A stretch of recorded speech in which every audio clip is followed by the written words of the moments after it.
ಶ್ರೀ ಗುರುಭ್ಯೋ ನಮಃ. ಎಲ್ಲರಿಗೂ ನಮಸ್ಕಾರ. ಜ್ಯೋತಿಷ್ಯ ಜಾಗೃತಿ ಕಾರ್ಯಕ್ರಮಕ್ಕೆ ನಿಮ್ಮೆಲ್ಲರಿಗೂ ಆತ್ಮೀಯ ಸ್ವಾಗತ. ನಾನು ಪವನ್ ಜೋಶಿ. ರಾಶಿ ನಕ್ಷತ್ರ ಮಾಲಾ ಕಾರ್ಯಕ್ರಮದಲ್ಲಿ ವೃಶ್ಚಿಕ ರಾಶಿಯ ಜ್ಯೇಷ್ಠ ನಕ್ಷತ್ರದ ಬಗ್ಗೆ ಇವತ್ತು ನಾವು ಗುಣ, ಸ್ವಭಾವ ಹಾಗೂ ಧರ್ಮಗಳ ಬಗ್ಗೆ ಮಾತನಾಡಿದ್ದೇವೆ. ವೃಶ್ಚಿಕ ರಾಶಿಯವರ ಬಗ್ಗೆ ನಾನು ಹೇಳಿದ್ದೇನೆ, ಅವ್ರು ಹೇಗಿರ್ತಾರೆ ಅಂತ.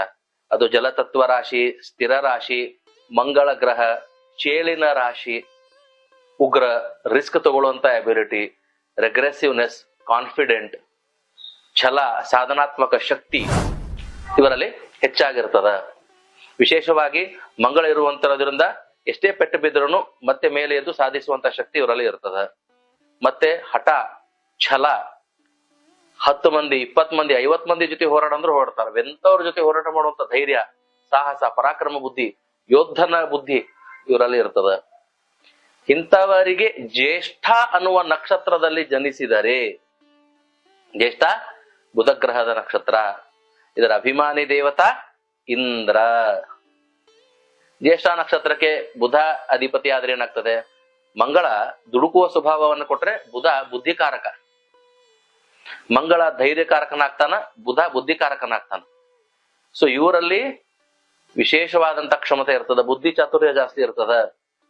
ಇವರು ತಮ್ಮ ಸಾಹಸ, ತಮ್ಮ ಪರಾಕ್ರಮ, ತಮ್ಮ ಬುದ್ಧಿ ಚಾತುರ್ಯದಿಂದ ಸಾಧಿಸುವಂತವರಾಗಿರ್ತಾರ. ಅಂದರೆ ಮೈ ಮೇಲೆ ಬಿದ್ದು ಜಗಳ ಮಾಡಿ 4 ಮಂದಿಯೊಳಗೆ ಕೆಟ್ಟ ಹೆಸರು ತಗೊಂಡು ಅಲ್ಲ, ಹಿಂದಿನಿಂದಲೇ ಪ್ಲಾನ್ ಮಾಡಿ ವ್ಯವಸ್ಥಿತವಾಗಿ ಗೆಲ್ಲುವಂತ ಶಕ್ತಿ ಉಳ್ಳವರಾಗಿರ್ತಾರ. ನೀಟಾಗಿ ಪ್ಲಾನ್ ಮಾಡಿ ಮತ್ತೊಬ್ಬರ ದೋಷ, ಲೋಪ, ಕೊರತೆ, ನ್ಯೂನ್ಯತೆಯನ್ನು ನೋಡಿ ಹೋರಾಟ ಮಾಡುವಂತವರಾಗಿರ್ತಾರ. ಜ್ಯೇಷ್ಠ ನಕ್ಷತ್ರ ಬಹಳ ವಿಶೇಷವಾದ ನಕ್ಷತ್ರ. ಇಲ್ಲಿ ಬುದ್ಧಿಕಾರಕನಾದಂತ ಬುಧ ಇರೋದ್ರಿಂದ ಇವರಲ್ಲಿ ವಾಂಗ್ಮೀಯತೆ, ಡೆಪ್ತ್ ಇನ್ ನಾಲೆಜ್, ಅಂದ್ರೆ master degree, double degree, triple degree ತಗೊಳ್ಳೋ ಸಾಮರ್ಥ್ಯ ಬಹಳ ಇರ್ತದ. ಈ ಜ್ಯೇಷ್ಠ ಅನ್ನುವುದು ಸಂಘಟನೆಗೂ ಕಾರಣ ಆಗ್ತದ. ರಕ್ಷಣೆ, ಪ್ರೊಟೆಕ್ಷನ್, ಇವರು ಬಹಳ ಮಂದಿಗೆ ಆಶ್ರಯ ಕೊಡುವಂಥದ್ದು. ಅನ್ನದಾನ, ದಾನ ಧರ್ಮ, ರಕ್ಷಣೆ, ಆಸ್ಪತ್ರೆ, ಈ ಮೆಡಿಟೇಷನ್ ಸೆಂಟರ್ಸ್, ಅನಾಥಾಶ್ರಮ, ವೃದ್ಧಾಶ್ರಮ, ಪಾಠಶಾಲೆ, ಗುರುಕುಲ, ಒಂದು ಸಣ್ಣ ಸಣ್ಣ ಸಂಘ, ಸಂಘಟನೆ, ಅಡ್ಮಿನಿಸ್ಟ್ರೇಷನ್, ಲೀಡರ್ಶಿಪ್ ಕ್ವಾಲಿಟಿ, ಒಂದು ಸಣ್ಣ ಸಂಘ ಕಟ್ಟೋದು, ಜಾತಿ, ಧರ್ಮ, ಶಿಕ್ಷಣ, ಕ್ರೀಡೆ, ರಾಜಕೀಯ, ಹೀಗೆ ಬೇರೆ ಬೇರೆ ಕ್ಷೇತ್ರದಲ್ಲಿ ಸಣ್ಣ ಸಣ್ಣ ಸಂಘಟನೆ ಕಟ್ಟಿ ಜನರನ್ನ ಎನ್ರೋಲ್ ಮಾಡುವಂಥದ್ದು, ಅವರಿಗೆ ಒಳ್ಳೆ ರೀತಿಯಲ್ಲಿ ಪಾಠ ಮಾಡುವಂಥದ್ದು, ಒಳ್ಳೆ ದಾರಿಯಲ್ಲಿ ಕರ್ಕೊಂಡು ಹೋಗುವಂತ ಕೆಲಸ ಮಾಡುವುದು, ಇವೆಲ್ಲ ಜ್ಯೇಷ್ಠ ನಕ್ಷತ್ರದವರ ಸ್ವಭಾವ. ಆ ಜ್ಯೇಷ್ಠ ನಕ್ಷತ್ರ ಮತ್ತೆ ಮಂಗಳ ಇಬ್ರು ಇರೋದ್ರಿಂದ ಬಹಳ ಪವರ್ಫುಲ್ ಆಗಿರ್ತಾರೆ. ಇವರು ಬಹಳ ಡೆಡಿಕೇಟಿವ್ ಆಗಿರ್ತಾರ.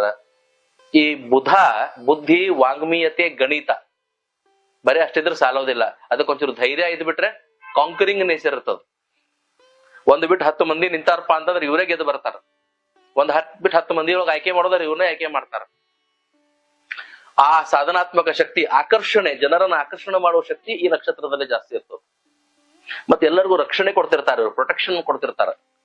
ತಾವು ಸ್ವಂತ ಪ್ರೊಟೆಕ್ಟಿವ್ ಆಗಿರ್ತಾರೆ. ಜಸ್ಟ್ ಲೈಕ್ ಎನ್ ಅಂಬ್ರೇಲಾ, ಮಳೆಯಲ್ಲಿ, ಚಳಿಯಲ್ಲಿ, ಬಿಸಿಲಿನಲ್ಲಿ ರಕ್ಷಣೆಯನ್ನು ಕೊಡುವಂತವರಾಗಿರ್ತಾರೆ. ಈ ರೀತಿ ಗುಣವುಳ್ಳವರಾಗಿರ್ತಾರ. ಎಲ್ಲಕ್ಕಿಂತ ಎಮೋಷನಲಿ ಬ್ಯಾಲೆನ್ಸ್ಡ್ ಇರ್ತಾರ, ಸೈಕಾಲಜಿಕಲಿ ಬ್ಯಾಲೆನ್ಸ್ಡ್ ಇರ್ತಾರ, ಫೈನಾನ್ಷಿಯಲಿ ಬ್ಯಾಲೆನ್ಸ್ಡ್ ಇರ್ತಾರ. ಇವತ್ತಿನ ಕಾಲಮಾನದ ಆರ್ಥಿಕ ಸಮಸ್ಯೆ ಎಲ್ಲರಿಗೂ ಅದ, ಮಾನಸಿಕ ಒತ್ತಡ ಎಲ್ಲರಿಗೂ ಅದ. ಆದ್ರೆ ಇವರು ಅದನ್ನು ನಿಯಂತ್ರಿಸಿಕೊಂಡು ಹೋಗುವಂತ ಕ್ಷಮತೆಯನ್ನು ಉಳ್ಳವರಾಗಿರ್ತಾರ. ಯಾರಾದ್ರೂ ಅಧೈರ್ಯ ಆಗ್ತಾರಂದ್ರೆ, ಯಾರಾದ್ರೂ ಬೀಳ್ತಾರ ಅಂದ್ರೆ, ಯಾರಿಗಾರು ಕಷ್ಟ ಅಂದ್ರೆ ಅವ್ರಿಗೆ ಮೋಟಿವೇಶನ್ ಮಾಡೋದು, ಅವರಿಗೆ ಧೈರ್ಯ ತುಂಬುವಂಥದ್ದು, ನಾನಿದ್ದೇನೆ ಹೆದರ್ಬೇಡ ಅಂತ ಹೇಳುವಂತಹದ್ದು, ಸಕಾರಾತ್ಮಕ ಶಕ್ತಿ ಇವರಲ್ಲಿ ಜಾಸ್ತಿ ಇರ್ತದೆ. ಬುಧನ ಬುದ್ಧಿವಂತಿಕೆ, ವಾಂಗ್ಮೀಯತೆ, ಅವನ ಚಾತುರ್ಯಕ್ಕೆ ಮಂಗಳನ ಧೈರ್ಯ, ಸಾಹಸ, ಪರಾಕ್ರಮ ಸೇರಿಬಿಟ್ಟಿರ್ತದೆ. ಇದು ವೃಶ್ಚಿಕ ರಾಶಿ ಜ್ಯೇಷ್ಠ ನಕ್ಷತ್ರದಲ್ಲಿ ಜನಿಸಿದವರ ಗುಣಧರ್ಮ. ಹಿಂಗೆ ಅನೇಕ ಬೇರೆ ಬೇರೆ ಸಾಮರ್ಥ್ಯಗಳು ಇವರಲ್ಲಿ ಅವ.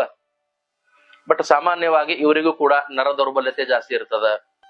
ಹೆಚ್ಚು ಆಹಾರ ಸೇವಿಸುವುದರಿಂದ ಸಮಸ್ಯೆ ಆಗ್ತದ, ಡೈಜೆಷನ್ ಪ್ರಾಬ್ಲಮ್ ಇರ್ತದ, ಚರ್ಮ ವ್ಯಾಧಿಗಳೆಲ್ಲ ಬರ್ತಿರ್ತಾವ, ತೊದಲುವಿಕೆ ಸ್ವಲ್ಪ ಕೆಲವರಿಗೆ ಇರ್ತದ.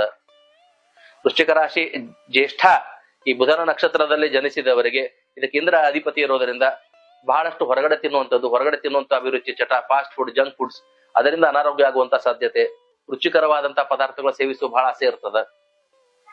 ಇಂಥವೆಲ್ಲ ಸ್ವಲ್ಪ ಇವರಲ್ಲಿ ನ್ಯೂನ್ಯತೆಗಳು ಇರ್ತಾವ. ಎಮೋಷನಲಿ ಬಹಳ ಬ್ಯಾಲೆನ್ಸ್ ಇರ್ತಾರ ಆದ್ರೆ ಇವರು. ಇನ್ನು ವೃಶ್ಚಿಕ ರಾಶಿ ಜ್ಯೇಷ್ಠ ನಕ್ಷತ್ರದ ಮೊದಲನೆಯ ಪಾದದಲ್ಲಿ ಜನಿಸಿದವರು ಧೀಮಂತರಿರ್ತಾರ. ಯಾಕಂದ್ರ ಮಂಗಳ ಬುಧ ಗುರು ಬಂದ್ಬಿಡ್ತಾನ. ಆ ಗುರು ಅನ್ನುವ ಶಬ್ದ ಏನಾಗ್ತದ್ರ ಬಾಣ, ನೇರ, ಕಠೋರ, ನಿಷ್ಠುರ, ನಿರ್ದಾಕ್ಷಿಣ್ಯ, ನೇರವಾಗಿ ಮಾತನಾಡುವಂತವ್ರು, ಮುಖಕ್ ಮುಖ ಕೊಟ್ಟು ಮಾತನಾಡುವಂತವ್ರು. ಕೆಲವ್ರು ಹೆಂಗಿರ್ತಾರಂದ್ರ ಏನಾರ ಸಮಸ್ಯೆ ಆದ್ರೆ ಹಿಂಸೆ ಹರಿದು ಬಿಡ್ತಿರ್ತಾರ. ಇಲ್ಲ, ಅದನ್ನ ಎದುರಿಸುವಂತ ಕ್ಷಮತೆ ಒಂದನೇ ಚರಣದವ್ರಿಗೆ ಬಹಳ ಇರ್ತದ. ಅಲ್ಲಿ ಗುರು ಇರೋದ್ರಿಂದ ನ್ಯಾಯ, ಧರ್ಮ, ಆಧ್ಯಾತ್ಮಿಕ ಚಿಂತನೆ, ಸಹನೆ, ತ್ಯಾಗ ಗುಣ ಹೆಚ್ಚಾಗಿರ್ತದ. ಇವರಲ್ಲಿ ವಿಶೇಷವಾಗಿ ಹೇಳುವುದಾದರೆ ಜ್ಯೇಷ್ಠ ಬುಧ ಮತ್ತೆ ಬೃಹಸ್ಪತಿ ಬುದ್ಧಿ, ಜ್ಞಾನ, ಧೈರ್ಯ. ವಿಚಾರ ಮಾಡ್ರಿ ನೀವು. ಅಪಾರವಾದ ಬುದ್ಧಿ, ಅಪಾರವಾದ ಜ್ಞಾನ, ಧೈರ್ಯ, ಸಾಹಸ, ಮುನ್ನುಗ್ಗುವ ಪರಾಕ್ರಮ. ಹಂಗಾಗಿ ವೃಶ್ಚಿಕ ರಾಶಿ ಜ್ಯೇಷ್ಠ ನಕ್ಷತ್ರ ಮೊದಲನೇ ಪಾದ is very powerful, extremely powerful. ಅವ್ರ ಇಂಟೆಲೆಕ್ಚುಯಲ್ ಸ್ಕಿಲ್ ಬಹಳ ಇರ್ತದ. ಅವ್ರಿಗೆ ಹೇಳ್ಕೊಡ್ಬೇಕಂತಿಲ್ಲ, ಅವ್ರ ಜನ್ಮಗತವಾಗಿ ಬೈ ಗಿಫ್ಟ್ ಬಂದ್ಬಿಟ್ಟಿರ್ತದ. ತಾಯಿಯ ಗರ್ಭದಲ್ಲಿದ್ದಾಗ ಅಂದ್ರೆ ಯಾರೋ ಎಲ್ಲೋ ಮಾತಾಡ್ತಿರ್ತಾರೆ, ಯಾರೋ ಎಲ್ಲೋ ಏನೋ ಮಾಡ್ತಿರ್ತಾರೆ, ಅವ್ರನ್ನೆಲ್ಲ ನೋಡಿ ತಿಳ್ಕೊಳ್ಳೋ ಕ್ಷಮತೆ ಇವರಲ್ಲಿ ಬಹಳ ಇರ್ತದೆ. That is a very good attitude and prospect and ambitiousness of this ನಕ್ಷತ್ರ. ಬಾರಿ ಇರ್ತಾರೆ ಇವರು. ಜ್ಯೇಷ್ಠ ನಕ್ಷತ್ರದ 2ನೇ ಚರಣದಲ್ಲಿ ಜನಿಸಿದವರಿಗೆ ಶನಿ ಬಂದ್ಬಿಡ್ತಾನೆ. ವೃಶ್ಚಿಕ ರಾಶಿಯ ಮಂಗಳ, ಇಂದ್ರ, ಜ್ಯೇಷ್ಠ ನಕ್ಷತ್ರದ ಬುಧ, 2ನೇ ಪಾದಕ್ಕೆ ಶನಿ, 3ನೇ ಪಾದಕ್ಕೆ ಶನಿ. ಇದೇ ಪ್ರಕಾರವಾಗಿ ಹೋದಾಗ ಇಲ್ಲಿ ಏನಾಗ್ಬಿಡ್ತದ, ಇವರ ಗುಣ ಸ್ವಭಾವಾದಿಗಳಿಗೆ ಶನಿಯ ಸ್ಪರ್ಶ ಆಗ್ಬಿಡ್ತದ. ಅಂದ್ರೆ ಬಹಳ ದೀರ್ಘವಾದಂತ ವಿಚಾರ ಮಾಡೋದು, ಶಾರ್ಟ್ಕಟ್ ವಿಚಾರ ಮಾಡಂಗಿಲ್ಲ, ಧರ್ಮದಲ್ಲಿ ವಿಚಾರ ಮಾಡೋದು, ನ್ಯಾಯವಾಗಿ ವಿಚಾರ ಮಾಡೋದು, ಮೋಸ ವಂಚನೆ ನಡೆಯೋದಿಲ್ಲ, ಬಹಳ ಮಿತವಾಗಿ ವಿಚಾರ ಮಾಡುವಂಥದ್ದು, ಪರ್ಮನೆಂಟ್ ವಿಚಾರ ಮಾಡ್ತಕ್ಕಂಥದ್ದು. ಸ್ವಲ್ಪ ಆಲಸ್ಯ ಬಂದ್ಬಿಡ್ತದ. ಶನಿಯಿಂದ ಏನಾಗ್ತದೆ ಅಂದ್ರೆ slow thinking, slow planning, slow execution, long term ವಿಚಾರ ಮಾಡೋದು, ಹಳೇದ್ರ ಬಗ್ಗೆ ಹೆಚ್ಚು ಮಾನ್ಯತೆ ಕೊಡೋದು. ಅಂದ್ರೆ ಹಳೆ ಟೆಕ್ನಾಲಜಿ, ಹಳೆ ಸಿಸ್ಟಮ್, ಹಳೆ ಪದ್ಧತಿ, ಹಳೆ ರೀತಿ ನೀತಿಗಳು, ಹಳೆಯ ಆಹಾರ, ಹಳೆಯ ಉಡುಪು ತೊಡುಪು, ಹಳೆಯ ಜನಾಂಗ, ಹಳೆಯ ಜನ, ಇದೆಲ್ಲ ಮರ್ಯಾದೆ, ಆದ್ಯತೆ, ಗೌರವ ಕೊಡುವಂಥದ್ದು. ಬುದ್ಧಿಗೆ ಶನಿ ಬಂದ್ಬಿಟ್ಟ ಅಂತಂದ್ರೆ ಒಳ್ಳೆ ಲಾಯರ್ಸ್, ತರ್ಕ, ವಾದ, ಹಠ ಬೇಕಾದಂಗ್ ಮಾಡ್ತಿರ್ತಾರ ಅವ್ರು. ಜ್ಯೇಷ್ಠ ನಕ್ಷತ್ರ ಈ 2ನೇ ಪಾದ ಮತ್ತು 3ನೇ ಪಾದದಲ್ಲಿ ಏನು ಇಟ್ಟಿರ್ತಾರೆ, ಎಕ್ಸ್ಟ್ರೀಮ್ಲಿ ವಾದ ವಿವಾದಾತ್ಮಕ ಶಕ್ತಿ ಬಹಳ ಇರುತ್ತೆ. ಒಳ್ಳೆ ಜಡ್ಜಸ್ ಆಗ್ಬೋದು, ಒಳ್ಳೆ ಲಾಯರ್ಸ್ ಆಗ್ಬೋದು, ಒಳ್ಳೆ ಪ್ಲೀಡರ್ಸ್ ಆಗ್ಬೋದು. ಇವರೆಲ್ಲ ಬಹಳ ಲೀಡರ್ಶಿಪ್ ಕ್ವಾಲಿಟೀಸ್ ಇರ್ತಾವ. ಹೇಗೆ ವೃಶ್ಚಿಕ ರಾಶಿ ಜ್ಯೇಷ್ಠ ನಕ್ಷತ್ರ 1ನೇ ಚರಣ ಗುರು ಬರ್ತಾನೋ ಹಾಗೆ 4ನೇ ಚರಣಕ್ಕೂ ಗುರುನೇ ಬರ್ತಾನೆ. ಸ್ವಲ್ಪ ವ್ಯತ್ಯಾಸ ಏನಾಗ್ತದ ಅಂದ್ರೆ ಇಲ್ಲಿ ಸ್ವಲ್ಪ ಜಲತತ್ವದ ಗುರು ಬರ್ತಾನೆ. ಈ ಜಲತತ್ವದ ಗುರು ಜಲತತ್ವಕ್ಕೆ ಬರೋದ್ರಿಂದ ಇವ್ರು ಹೆಂಗಿರ್ತಾರ ಅಂತಂದ್ರ ಭಾರಿ ಮಜಾ ಇರ್ತಾರ. ಇವ್ರು ಏನ್ ಮಾಡ್ತಾರ ಗೊತ್ತಾಗ್ತಿರುದಿಲ್ಲ.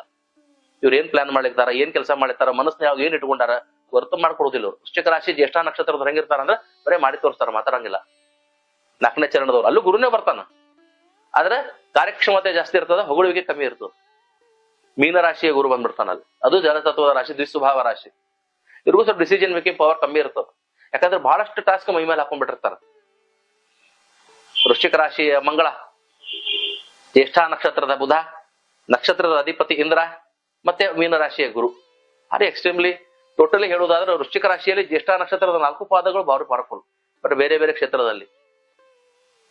ಹೀಗೆ ಸಾಮಾನ್ಯವಾಗಿ ಜ್ಯೇಷ್ಠ ನಕ್ಷತ್ರ ವೃಶ್ಚಿಕ ರಾಶಿಯ 4 ಪಾದದಲ್ಲಿ ಜನಿಸಿದವರ ಗುಣ ಸ್ವಭಾವ ಹಾಗೂ ಅವರ ಜೀವನಚರ್ಯ ಹೇಗಿರ್ತದೆ.